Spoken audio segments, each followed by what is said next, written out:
Hi, I'm Sarah Glenn Marsh, and I wrote the book Ellie's Crayon Adventure, the story that you're about to hear today. I was so excited to write this book because colors make the world beautiful, but they're also something that everybody sees and admires just a little bit differently. What's your favorite color? Life would be so boring if we all had the same one, wouldn't it? But the thing is, there are so many different colors to choose from that life never gets boring. And sometimes those colors that we love combine to create new ones, which is the magic that Ellie discovers in the story that you're about to hear. I hope that this book will inspire you to go out and create some new colors of your own. But now, let's dive into this colorful adventure.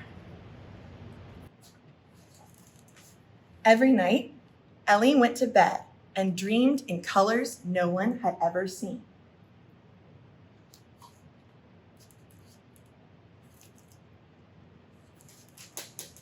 She tried recreating them during art, but they never turned out right.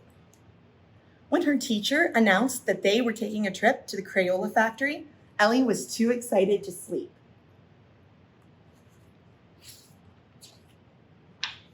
She was going to see how crayons were made, how her favorite colors were brought to life. Maybe she would find just the right kind of silver for a unicorn horn, or a dragon scale green.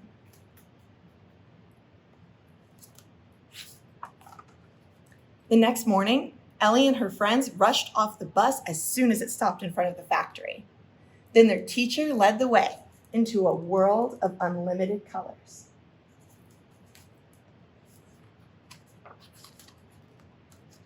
Inside, Ellie took a deep breath. The air smelled like a box of brand new crayons right after being opened. "I'm Miss Easton. I'll be your tour guide today," said a cheerful woman with a fuzzy creature on her shoulder. What is that? See there? The creature looked like a cross between a rabbit and an owl. But before Ellie could ask about it, it was time to go behind the scenes.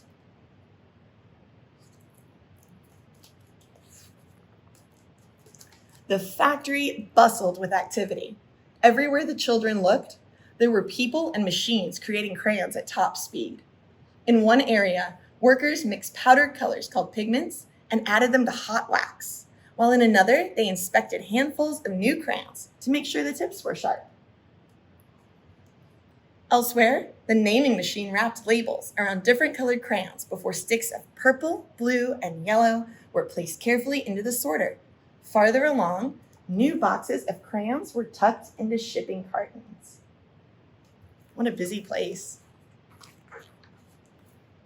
But the best part, in Ellie's opinion, was the area where they stored all the powdered color pigments, waiting to be added to wax and molded into crayons. There were containers of shimmering greens, blues, reds, yellows, and more. "Where do the colors come from?" she asked their tour guide. What do you all think? Where do colors come from? The woman smiled and patted the furry creature on her shoulder. "Right here. These are our color catchers. They travel all over the world, looking for the brightest and boldest shades to go in our crayons." How cute are they? Ellie peered into an open container of tropical rainforest. "That green came from the Amazon," Miss Easton said, "and that's Pacific blue from the ocean."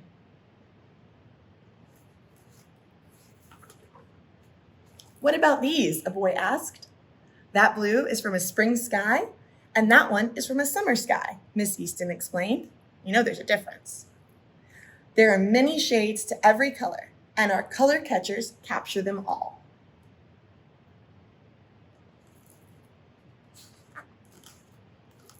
Ellie and her classmates raced around big containers of lobster red, pink flamingo, and wild watermelon, trying to see how many shades they could name. But somewhere between sunglow and laser lemon, her shoelace came untied. Uh-oh. She tripped and started to fall, catching herself on the edge of a wobbly container. The other students crowded around to see if she was all right. As she let go of the container, it started to tip. It knocked over the other one beside it, which knocked into another one, creating a domino effect. Leafy Canopy and Atomic Tangerine and cotton candy collided, and they blended together into something new, a color no one had ever seen. Except Ellie. She was sure she'd seen this one in a dream. The tour guide laughed as the creature on her shoulder jumped down and started rolling in the swirling rainbow mess, painting its fur a new color.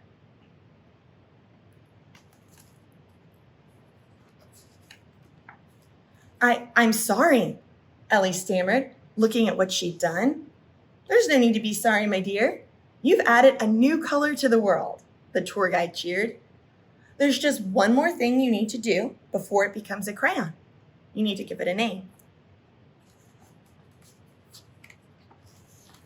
Ellie looked at her friends to see if they had any ideas, but they were busy watching the color catcher splash around in her creation.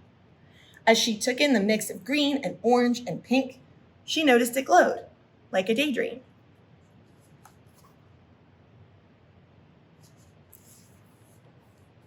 And that's just what she named it. That night, as Ellie settled into bed, she looked out the window and was sure she saw a color catcher scurrying around the starlit indigo sky. I wonder what color they'll find tonight, she thought, as she began to dream of more new hues. What color names can you dream up? Thank you all so much for listening. I hope you enjoyed the story and that it inspires you to go out and have so many colorful adventures, starting today. Bye.